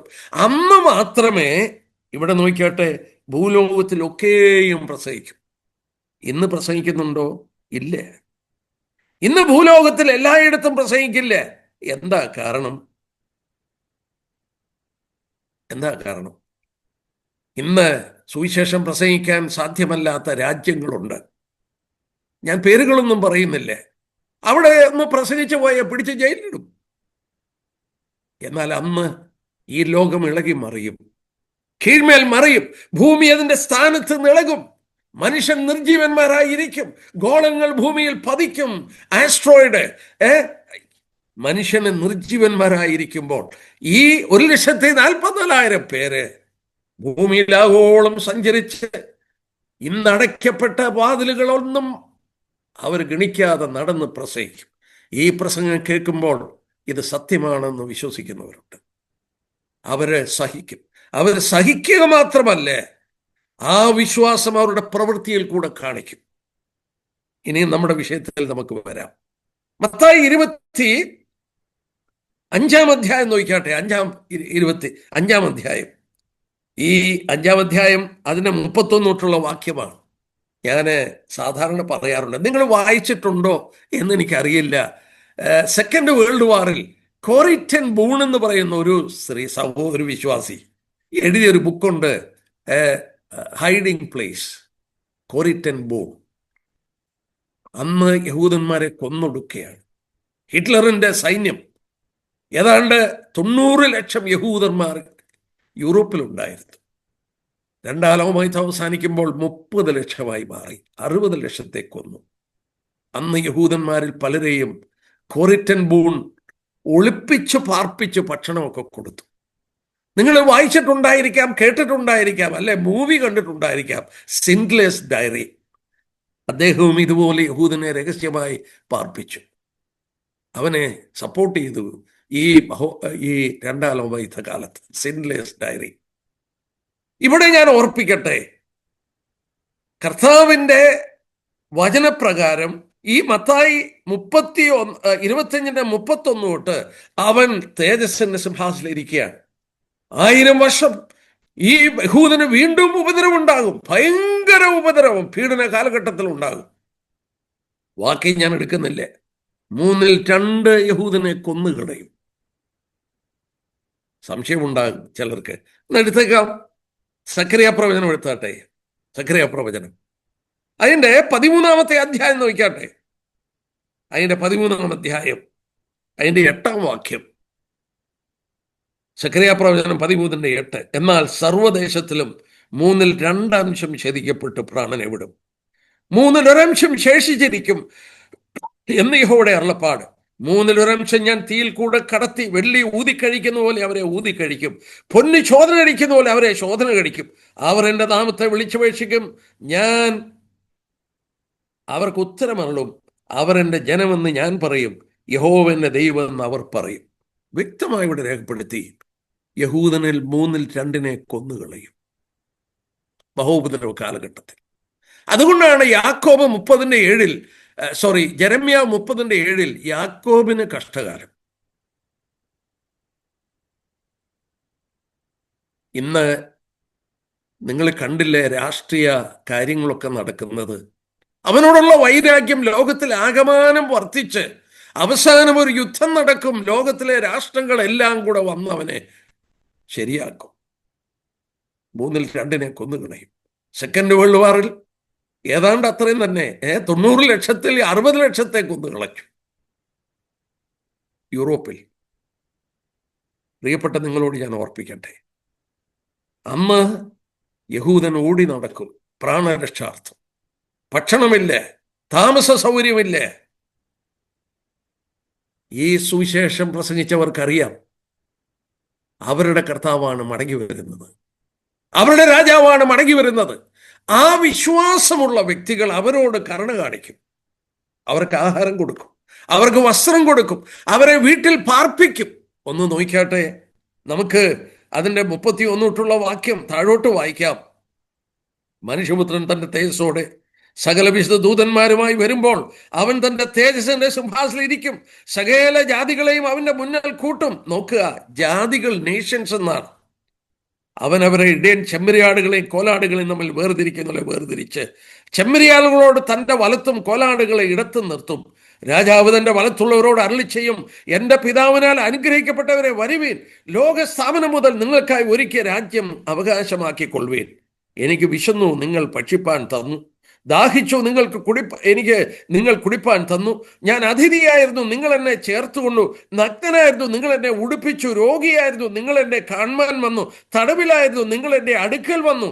അതിന് നീതിമാന്മാർ അവനോട്, കർത്താവേ, ഞങ്ങൾ എപ്പോൾ നിന്നെ വിശന്നിട്ട് കണ്ടിട്ട് ഭക്ഷിപ്പാൻ തരികയോ ദാഹിച്ച് കണ്ടിട്ട് കുടിപ്പാൻ തരികയോ ചെയ്തു?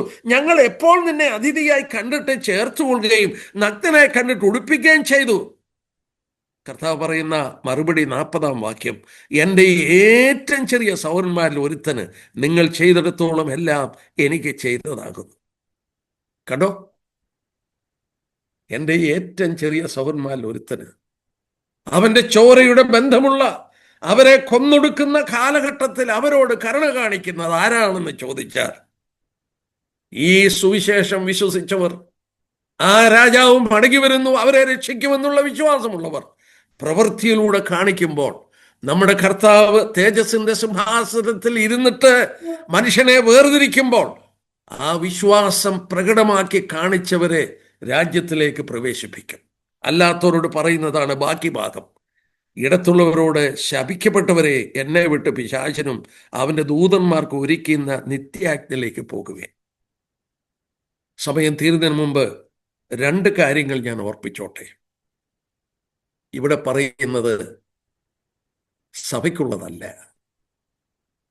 പ്രിയപ്പെട്ട നിങ്ങളോട് ഞാനൊരു കാര്യം പറയട്ടെ, എനിക്ക് ആരാന്നറിയില്ല, ഞാനിങ്ങനെ കേട്ടിട്ടുണ്ട് ചിലർ പ്രാർത്ഥിക്കുമെന്ന്, നീ മഹത്വത്തിൽ വരുമ്പോൾ എന്നെ വലത്തുഭാഗത്ത് നിർത്തണം. സഭ എന്തിനാ അങ്ങനെ പ്രാർത്ഥിക്കുന്നേ? സഭ കർത്താവിനോട് കൂടെ വരികയാ, പിന്നെ അവരെ എന്തിനാ വലത്തുഭാഗത്ത് നിർത്തുന്നത്? ഈ വലത്തുഭാഗത്ത് നിർത്തുന്നത് ഇവരെയാണ്, ഈ യഹൂദനോട് പീഡന കാലഘട്ടത്തിൽ കരുണ കാണിച്ച മനുഷ്യരെയാണ്, നമ്മളെ അല്ല. അപ്പോൾ ആ പ്രാർത്ഥന ഒരു കാര്യവും മനസ്സിലാകാതെ ഒരു ജൽപ്പനമായി തീരുകയാണ്. അതിനകത്തൊന്നും ഒരർത്ഥവുമില്ല. കർത്താവിൻ്റെ മടങ്ങിവരവിൽ ഒന്നാമത് താൻ മഹത്വപ്രത്യക്ഷയിൽ വരുമ്പോൾ നാം അവൻ്റെ കൂടെയാണ് വരുന്നത്. നമ്മളെ ഇവിടെ വലത്ത് നിർത്തുകയോ ഇടത്ത് നിർത്തുകയോ ഒന്നും ചെയ്യുകയല്ല. രണ്ടാമത്, എനിക്കൊരു അനുഭവം ഉണ്ടായി. ഞാനൊരു സ്ഥലത്തിൽ, ഒരു സഭയിൽ ശുശ്രൂഷിക്കാൻ കടന്നുപോയി. അന്ന് ഉച്ചയ്ക്ക് ഭക്ഷണം ആ സഭയുടെ ശുശ്രൂഷകന്റെ വീട്ടിലാണ് എനിക്ക് ഭക്ഷണം. അദ്ദേഹം, ഞാൻ ഭക്ഷണത്തിന് ചെല്ലുന്നതിന് മുമ്പ് പറഞ്ഞു, അദ്ദേഹത്തിന് 2 ആൺകുട്ടികളുണ്ട്, എന്നെ മക്കളോടൊന്ന് ഇടപെടണേ എന്ന് പറഞ്ഞു. ഞാൻ വളരെ കരുതി അവിടെ ചെന്നു. ഒരാളെ കിട്ടി, ഒരാൾ മാറിക്കളഞ്ഞു. അദ്ദേഹത്തോട് ഞാൻ സംസാരിച്ച് വന്നപ്പോൾ അദ്ദേഹത്തിന് കുറച്ച് ബൈബിൾ അറിയാം. അതുകൊണ്ട് എന്നോട് പറഞ്ഞ വാക്കാണ്, സെക്കൻഡ് ഹാൻഡ് ഇൻഫർമേഷൻ അല്ല, എന്നോട് നേരിട്ട് പറഞ്ഞു, സഭ മാറ്റപ്പെട്ട ശേഷം കർത്താവ് വരുന്നതിന് മുമ്പ് ഒരവസരം കൂടെ ഉണ്ടല്ലോ, അന്ന് ഞാൻ രക്ഷിക്കപ്പെട്ടോളാം എന്ന് പറഞ്ഞാൽ ഈ രാജ്യത്തിൻ്റെ സുവിശേഷം പ്രസംഗിക്കുമ്പോൾ ഞാൻ രക്ഷിക്കപ്പെട്ടോളാം. ഞാൻ പറഞ്ഞു ബൈബിൾ എടുക്ക് എന്ന് പറഞ്ഞു. ഞാനൊരു വാക്യം അദ്ദേഹത്തെ വായിച്ചു കേൾപ്പിച്ചു. നമുക്ക് ആ വാക്യം ഒന്ന് വായിക്കാം. ആരെങ്കിലും അങ്ങനെ തെറ്റിദ്ധരിച്ച് നമ്മളെ കേൾക്കുന്നെങ്കിൽ 2 തെസ്സലോനിയർ എന്ന് എടുത്താട്ടെ. 2 തെസ്സലോനിയൻസ് 2 തെസ്സലോനിയർ. നമുക്ക് അദ്ദേഹത്തോട് ഞാൻ പറഞ്ഞ വാക്ക് ഇത് തന്നെയാണ്. 2 തെസ്സലോനിയർ 2 തെസ്സലോനിയൻസ് ചാപ്റ്റർ 2, 2 തെസ്സലോനിയർ 2-ാം അധ്യായം. അതിൻ്റെ 7 തൊട്ടുള്ള വാക്യം വായിക്കണം. 7 തൊട്ട്. അധർമ്മമൂർത്തി, അതായത് അന്തിക്രിസ്തുവാണ് അധർമ്മമൂർത്തി. അധർമ്മമൂർത്തിയുടെ മർമ്മം ഇപ്പോഴേ വ്യാപരിക്കുന്നുണ്ട്. ഇതുവരെ തടുക്കുന്നവൻ വഴി നിന്ന് നീങ്ങിപ്പോകുക മാത്രം വേണം, അപ്പോൾ അധർമ്മമൂർത്തി വെളിപ്പെട്ടു വരും. അതായത് അന്തിക്രിസ്തു വെളിപ്പെടും, പരിശുദ്ധാത്മാവിടെ നിന്ന് മാറ്റപ്പെടുമ്പോൾ. അത് ഉൽപ്രാവണത്തെ കാണിക്കുന്നതാണ്. അവനെ കർത്താവായ യേശു തൻ്റെ വായിലെ ശ്വാസത്താൽ ഒടുക്കി തൻ്റെ പ്രത്യക്ഷതയുടെ പ്രഭാവത്താൽ നശിപ്പിക്കും. അടുത്ത വാക്യം ശ്രദ്ധിക്കണം. അധർമ്മമൂർത്തിയുടെ പ്രത്യക്ഷത നശിച്ചു പോകുന്നവർക്ക് സാത്താന്റെ വ്യാപാര ശക്തിക്ക് ഒത്തവണ്ണം വ്യാജമായ സകല ശക്തിയോടും അടയാളങ്ങളോടും അത്ഭുതങ്ങളോടും അനീതിയുടെ സകല വഞ്ചനയോടും കൂടെ ആയിരിക്കും. അവ രക്ഷിക്കപ്പെടുവാൻ തക്കവണ്ണം സത്യത്തെ സ്നേഹിച്ച് കൈക്കൊള്ളായികയാൽ തന്നെ അങ്ങനെ ഭവിക്കും. സത്യത്തെ വിശ്വസിക്കാതെ അനീതിയിൽ രസിക്കുന്ന ഏവർക്ക് ന്യായവിധി വരേണ്ടതിന് ദൈവം അവർക്ക് ഭോഷ്ക് വിശ്വസിക്കുമാറ് വ്യാജത്തിന്റെ വ്യാപാര ശക്തി അയക്കും. ഞാൻ ആ വാക്യം ഒന്നുകൂടെ വായിക്കട്ടെ. 11ഉം 12ഉം വാക്യം ഒന്നുകൂടെ വായിക്കുകയാണ്. സത്യത്തെ വിശ്വസിക്കാതെ അനീതിയിൽ രസിക്കുന്ന ഏവന് ന്യായവിധി വരണം. ദൈവം അവർക്ക് ഭോഷ്ക് വിശ്വസിക്കുമാറ് വ്യാജത്തിന്റെ വ്യാപാര ശക്തി അയക്കും. സത്യം ഇന്നറിയാം. സത്യം കേട്ടു, സുവിശേഷം കേട്ടു. എന്നോട് പറഞ്ഞില്ലേ ഒരു ചെറുപ്പക്കാരൻ, 2ാമതൊരു ചാൻസ് ഉണ്ടല്ലോ, അന്ന് രക്ഷിക്കപ്പെട്ടോളാം. എന്തിനാ അവൻ അങ്ങനെ പറഞ്ഞത്? അവൻ അനീതിയിൽ രസിക്കണം, പാപത്തിൽ തുടരണം. ഈ പാപത്തിലെ ഇമ്പം കണ്ടെത്തിയ മനുഷ്യരെ അവന് കുറച്ചു നാളൂടെ ഇമ്പത്തിൽ മുന്നോട്ട് പോകണം. ഇവിടെ അതിന് ഒരു പദം ഉപയോഗിച്ചിട്ടുണ്ട്, അനീതിയിൽ രസിക്കണം. ദൈവം എന്തോ ചെയ്യും?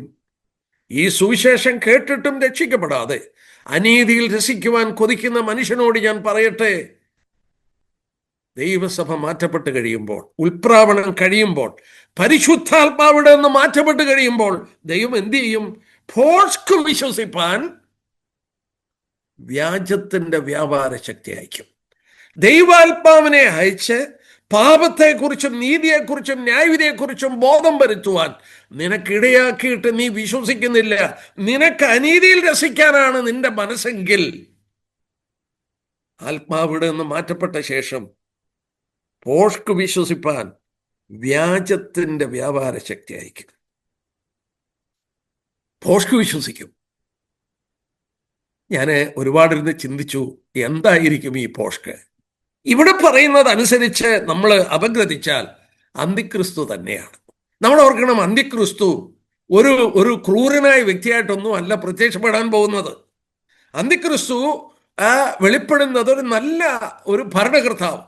ഈ ലോകത്തിൽ സമാധാനം കൊതിക്കുമ്പോൾ അവൻ സമാധാനമായി വരും. വെളിപാട് ദിവസം 6-ാം അധ്യായം, കുഞ്ഞാട് മുദ്രയിൽ നിന്ന് പൊട്ടിച്ചപ്പോൾ ഒരു വെള്ളക്കുതിര പ്രത്യക്ഷപ്പെട്ടു. വെള്ളക്കുതിര സമാധാനത്തിന്റെ അടയാളമാണ്. അതിൻ്റെ മേൽ ഇരിക്കുന്നവന്റെ കയ്യിൽ ഒരു വില്ലുണ്ട്, അമ്പില്ല. തലയിൽ കിരീടമുണ്ട്. സ്റ്റെഫാനോസ് ജയിക്കാനായി പുറപ്പെട്ടു. സമാധാനം പ്രഘോഷിച്ചുകൊണ്ട് അവൻ ആളുകളെ കരസ്ഥപ്പെടുത്തും. ഓ, ഇവനാണ് ഞങ്ങളെ ഭരിക്കേണ്ടത്, ഇവനാണ് ഞങ്ങൾക്ക് വേണ്ടത്. എൻ്റെ സഹോദരന്മാരെ, ക്രിസ്ത്യാനികൾ കാത്തിരിക്കുന്നു ക്രിസ്തുവിന് വേണ്ടി, യഹൂദന്മാർ കാത്തിരിക്കുന്നു മശീഹയ്ക്ക് വേണ്ടി. നമുക്കറിയാം, മുസ്ലിങ്ങളുടെ ഒരു കൂട്ടര് ഇമാം മഹദിക്ക് വേണ്ടി, മതങ്ങളൊക്കെ ഒരു നേതാവിന് വേണ്ടി കാത്തിരിക്കുന്നു. ഈ വ്യക്തി വെളിപ്പെടും. ഭോഷ്ക് വിശ്വസിപ്പാൻ ദൈവം ഇടയാക്കും. അത് വിശ്വസിച്ച് കഴിയുമ്പോൾ എന്ത് സംഭവിക്കുമെന്ന് പറയാം. റെവലേഷൻ ചാപ്റ്റർ 14 അതിൻ്റെ 9 തൊട്ടുള്ള വാക്യം. Revelation chapter 14 verses 9 onwards. മൂന്നാമത് വേറൊരു ദൂതൻ അവരുടെ പിന്നാലെ വന്നു. അത്യുച്ചത്തിൽ മൃഗത്തെയും അതിന്റെ പ്രതിമയെയും നമസ്കരിച്ച് നെറ്റിയിലോ കൈമേലോ മുദ്ര ഏൽക്കുന്നവൻ ദൈവകോപത്തിന്റെ പാത്രത്തിൽ കലർപ്പില്ലാതെ പകർന്നിരിക്കുന്ന ദൈവക്രോധമദ്യം കുടിക്കേണ്ടി വരും. വിശുദ്ധ ദൂതന്മാർക്കും കുഞ്ഞാടിന് മുമ്പാകെ അഗ്നിഗന്ധങ്ങളിൽ ദണ്ഡനം അനുഭവിക്കും. അവരുടെ ദണ്ഡനത്തിന്റെ പുക എന്നേക്കും പോകും. മൃഗത്തെയും അതിന്റെ പ്രതിമയെ നമസ്കരിക്കുന്നവർക്കും അതിന്റെ പേരിന്റെ മുദ്ര ഏൽക്കുന്നവനും രാവും പകലും ഒരു സ്വസ്ഥത ഉണ്ടാകില്ല. എന്തൊരു ന്യായവിധിയാണ്! അവിടെ നിന്ന് എന്തെങ്കിലും ഒരു വിടുതലുണ്ടോ? ഒരിക്കലും വിടുതലില്ല. It's a place where there is no exit. പുറത്തു പോകാൻ വഴിയില്ല. It is a permanent place. രാപകലം ദണ്ഡനം അനുഭവിക്കും. ഗന്ധം കത്തുന്ന പയ്യ. നമ്മൾ വായിക്കുന്നു ദൈവത്തിന്റെ ക്രോധമദ്യം, ദൈവത്തിന്റെ ക്രോധമദ്യം, ഭയങ്കര ക്രോധമദ്യം അത് പകർന്ന് ഇരിക്കുന്ന ഒരവസ്ഥ. എൻ്റെ സമയം ഏതാണ്ട് തീരുന്നു. ഞാൻ വളരെ ഗൗരവമായി ഓർപ്പിക്കട്ടെ, നമ്മൾ ജീവിക്കുന്ന കാലയളവ് ഏത് സമയത്തും ഉൽപ്രാവണം നടക്കാവുന്ന ഒരു കാലയളവാണ്. ലോക സംഭവങ്ങൾ ഒന്നൊന്നായി അപഗ്രഥിക്കുമ്പോൾ സഭയോട് ഒന്ന് പോകുവാൻ സമയം കഴിഞ്ഞു. സമയം കഴിഞ്ഞെന്നാണ് ഞാൻ പ്രസംഗിക്കുന്നത്. We are living in an extended time. ദൈവം നമുക്ക് ദീർഘമാക്കി അല്പസമയം തന്നിട്ടുണ്ട്. ഒന്നാമത്, രക്ഷിക്കപ്പെടാത്തവർ രക്ഷിക്കപ്പെടുവാൻ എല്ലാ വില കൊടുത്തും അവർ രക്ഷിക്കപ്പെടണം. ആരെങ്കിലും രണ്ടാമതൊരു ചാൻസ് ഉണ്ടല്ലോ, അന്ന് ഞാൻ രക്ഷിക്കപ്പെട്ടോളാം എന്ന് കരുതുന്നെങ്കിൽ അതിൻ്റെ അടിസ്ഥാന കാരണം അനീതിയിൽ രസിക്കണം. പാപത്തിന്റെ ഭോഗത്തിൽ അവർക്ക് ഇമ്പം കണ്ടെത്തണം. ദൈവം അത് അനുവദിക്കും. അതിന് ശേഷം ദൈവം ന്യായവിധി നിങ്ങൾക്ക് വരാൻ, അങ്ങനെയുള്ള മനുഷ്യൻ ന്യായവിധിയുടെ കീഴിലാകാൻ ബോഷ്ക്ക് വിശ്വസിപ്പാൻ ഇടയാക്കി മാറ്റും. ഭയാനകമാണ് ഈ ഉൽപ്രാവണം. ഏത് സമയത്തും നടക്കുവാൻ ഒരുങ്ങിയിരിക്കുന്ന ഒരു സമയം. സൗരന്മാരെ, എന്നെ കേൾക്കുന്ന പ്രിയപ്പെട്ടവരെ, നാം നമ്മുടെ രക്ഷ ഉറപ്പുവരുത്തുക. നമ്മുടെ കർത്താവ് വേഗം വരുത്തും. അവൻ നമ്മളെ സഹായിക്കട്ടെ. രണ്ടാമത് നടക്കുന്ന ന്യായവിധി ക്രിസ്തു മടങ്ങി വന്ന് ജാതികളെ ന്യായം വിധിക്കുന്നതാണ്. അതുള്ള ബന്ധത്തിൽ ഒരു വാക്കൂടെ പറഞ്ഞ് 2 മിനിറ്റൂടുണ്ട്, ഞാനങ്ങ് നിർത്തിയേക്കാം. യഹൂദനെയും ന്യായം വിധിക്കും. നമ്മൾ വായിക്കുന്നത് എസെക്കിയേൽ പ്രവചനം 20-ാം അധ്യായം 33 തൊട്ട് 38 വരെയുള്ള വാക്യമാണ്. എസെക്കിയേൽ 20-ന്റെ 33 തൊട്ട് 38 വരെയുള്ള വാക്യം. അവരെ വീണ്ടും കൂട്ടുമെങ്കിലും കർത്താവിനോട് അതിക്രമം ചെയ്ത സകല യഹൂദനെയും മാറ്റിക്കളയും. നീതിമാന്മാരായ യഹൂദന്മാർ മാത്രം അവന്റെ രാജ്യത്തിൽ പ്രവേശിക്കും. നീതിമാന്മാരായ ജാതികൾ മാത്രം അവന്റെ രാജ്യത്തിൽ പ്രവേശിക്കും. നമ്മള് കർത്താവിനോട് കൂടെ അവൻ രാജ്യം സ്ഥാപിക്കാൻ മടങ്ങി വരുമ്പോൾ, അവൻ വെള്ളക്കുതിരത്ത് പുറപ്പെട്ടു വരുമ്പോൾ നാം അവനെ അനുഗമിച്ചു വരുന്ന സൈന്യത്തിലായിരിക്കും. നമ്മുടെ പ്രത്യാശ വലുതാണ്. എന്നാൽ ഞങ്ങളെ കേൾക്കുന്നവർ രക്ഷിക്കപ്പെടാതെ ഞങ്ങളെ കേൾക്കുന്നെങ്കിൽ, this is the high time. നിങ്ങൾ രക്ഷിക്കപ്പെടുവാൻ സമയം കഴിഞ്ഞു കിടക്കുകയാണ്. നിങ്ങൾ കർത്താവിനെ സ്വീകരിച്ച രക്ഷ ഉറപ്പുവരുത്തി അവന് വേണ്ടി കാത്തിരിക്കാം. ദൈവം നമ്മളെ സഹായിക്കട്ടെ. അവന്റെ വലിയ നാമം മഹത്വപ്പെടുമാറാകട്ടെ. ആമേൻ.